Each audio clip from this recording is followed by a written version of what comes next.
Hey there, guys, gals, and non-binary pals. Welcome to my random Ruminations, the one where I'm not wearing a onesie. It happens now and then. Actually, my hair is pretty damn good today. Telling you, dry shampoo. Anyway, so last night I was chatting with a friend of mine in the UK, and she has a lot of similar symptoms to me. And we got talking about things that people say to us that just make our heads explode. So we kind of came up with a list of 5, and it's the 5 worst ones, and I just wanted to share them because you know what? People who have chronic illnesses and see this will go, okay, yeah, I get that. Yeah. Whereas people who don't might be doing this and thinking it's okay. It's not okay. It's not. Okay, so first of all, but you don't look sick. I have a fever. My usual skin tone is so pale that people think I'm dead. Of course I don't look sick. I'm flushed. Or, I'm honestly, my natural body weight and my natural pallor is kind of cadaverous. Morticia Adams is definitely a future possibility if my health ever gets under control. That's how I look normally. So, of course, when I'm feverish, when I'm sick, when I'm in pain and I'm flushed and I'm swollen because I'm inflamed, and of course I don't look sick. I fucking feel it though. Now, related to that is, well, you look really well.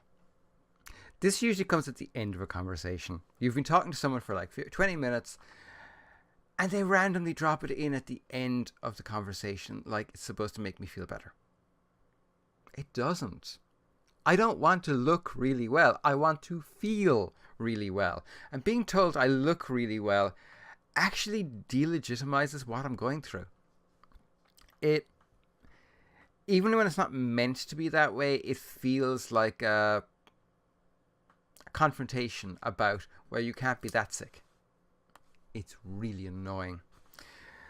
Next one is, have you tried? Yes, I've tried. I have tried shit you couldn't even imagine. I've tried stuff that only doctors know about and people who have the same problems that I have. And yet, my favourite one in Ireland is carrageen moss, which is basically, it creates a form of gelatin.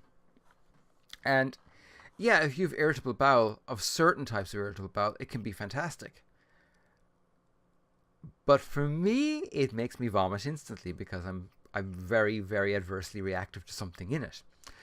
And yet it comes up in conversations so often. Have you tried? Yes, I fucking have. Closely related to that is my auntie, stroke mother, stroke father, stroke brother, stroke sister, stroke cousin, stroke cousin's dog's previous owner found this really helpful. Well, bully for them. That's great. I'm so glad that this person who has no relation to me whatsoever found this really useful. I'm so happy for them. But guess what? There is a saying, statistics are worthless to the individual. Statistics, and this works for most people. It's great for large groups of people. But when you're talking about individuals, it doesn't work that way. That's not how anything works. I'm so glad it worked for them. But guess what? Odds are I've already tried it. And if I haven't tried it, there's a bloody good reason I haven't tried it. My favourite one in recent years has been, you should look into medical marijuana. First of all, it's still not legal in Ireland. It has been okayed for some very restrictive conditions. That's number 1. Number 2, it costs a fucking fortune. It's not covered by state health. Number 3, I have a really bad reaction to that stuff. Just being in the room with someone smoking can put me into a very bad position. Great. I'm so happy your cousin's dog's previous owner found that very helpful. Personally, I don't want to end up in hospital. Thank you very much. And then the one that actually got both of us, and when she mentioned it, the two of us went, yeah, is, can't you just push through it? Really? last night I slept. I slept 7 hours, which is the longest I've slept in 3 weeks. I've been getting by on an hour, 2 hours, 4 hours on a really good night,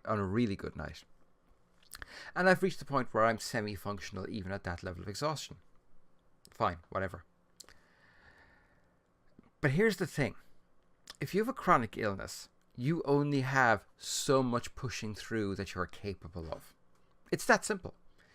You're going to hit a wall, and unlike a wall in exercise, there is no breaking through it.